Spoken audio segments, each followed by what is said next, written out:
J.D. Vance completely crushed Tim Walz during their only vice presidential debate, leaving the Democrats scrambling to recover.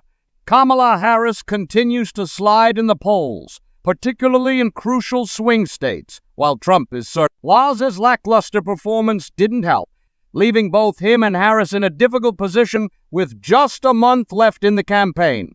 In this video, I'm going to update my 2024 electoral map to show how the numbers have shifted for Harris and Trump since the debate. We'll go over the solid states where each candidate has a firm lead and explore how things are looking in the more competitive states as we get closer to Election Day. But before we get into the details, hit the subscribe button, like this video, and leave your thoughts in the comments. Thank you for your support. First, let's start by filling in the solid states, those where either Harris or Trump are expected to win by at least 15 points. For Harris, these include Washington, California, Hawaii, Vermont, Massachusetts, Connecticut, Rhode Island, Maryland, the District of Columbia, and Maine's 1st Congressional District. These give her a total of 109 electoral votes right out of the gate. Trump, on the other hand, has a larger collection of solid states. He's going to take Utah, Wyoming, Idaho, Montana, North and South Dakota, most of Nebraska except for the 2nd District, Kansas, Oklahoma, Missouri, Arkansas, Louisiana, Mississippi, Alabama, Tennessee, Kentucky, West Virginia, Indiana, South Carolina, Alaska, and Maine's 2nd District. Trump is also poised to comfortably win Iowa, a state he carried in both 2016 and 2020 by nearly double digits. Altogether, this brings Trump's total to 132 electoral votes, putting him ahead of Harris at this. Now let's move on to the likely states, those where the margin is expected to be between 7 and 15 points. Harris's likely states include Oregon and Illinois, though she won't perform as well as Biden did in 2020. Biden won Oregon by 16 points and Illinois by 17, but Harris is expected to win them by smaller margins this time, closer to 7 points. In the Northeast, Harris is also likely to take New York, New Jersey, and Delaware, though recent scandals in these states have made them more competitive.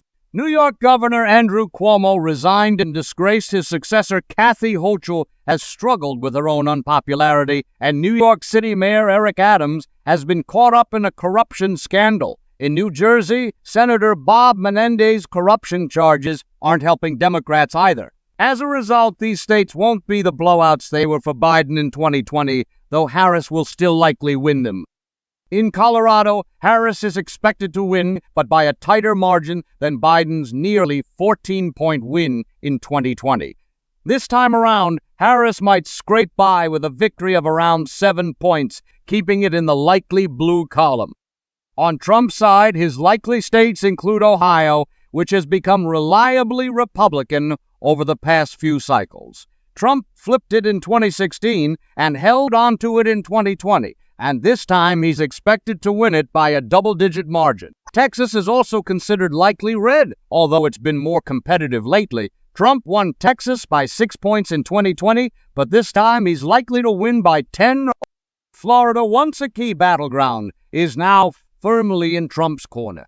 Despite polls in 2020 showing Biden ahead, Trump ended up winning the state by a bigger margin than expected. Governor Ron DeSantis' 20-point re-election victory in 2022 signaled that Florida is no longer a toss-up. Trump is expected to win the state by 7 to 10 points.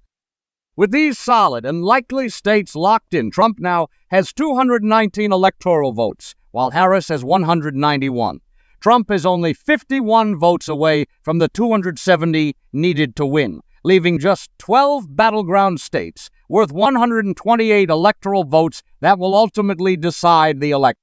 Looking at Harris's lean blue states, those where she's expected to win by 2 to 7 points, we start with New Hampshire and Maine. While she's favored in both, her margin will likely be smaller than what Biden or Clinton achieved. Biden won New Hampshire by more than 7 points in 2020, but Harris is likely to win by just 4 to 6 points. New Mexico, a state that's consistently gone blue since 2004, will also likely go to Harris, but the Hispanic vote in the state is gradually shifting towards the GOP, making it more competitive. Harris is underperforming with minority voters compared to Biden, and that could make a difference in New Mexico. For Trump, his lean red states include Arizona, North Carolina, and Georgia. Arizona, which Biden narrowly won in 2020, is expected to swing back to Trump, who's leading in most polls there.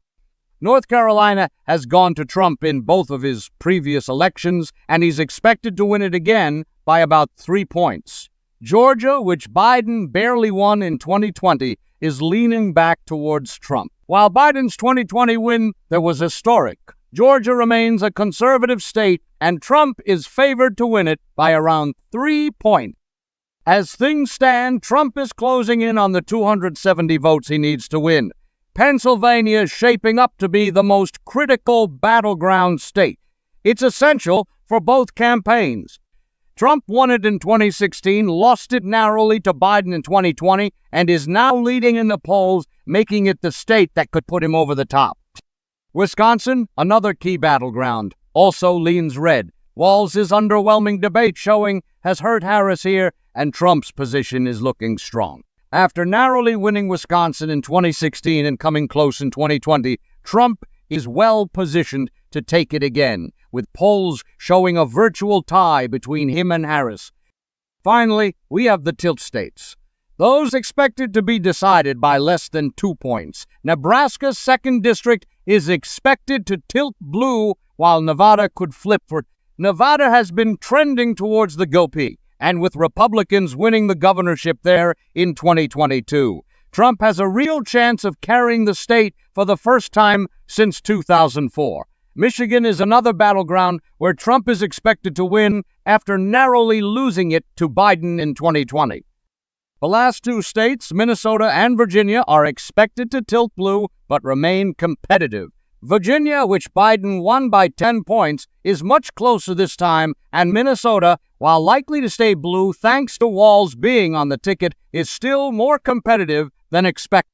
After the debate, Trump holds 312 electoral votes to Harris's 226, and he's gaining ground in key battleground states like Wisconsin, with Minnesota becoming more competitive than Democrats anticipated.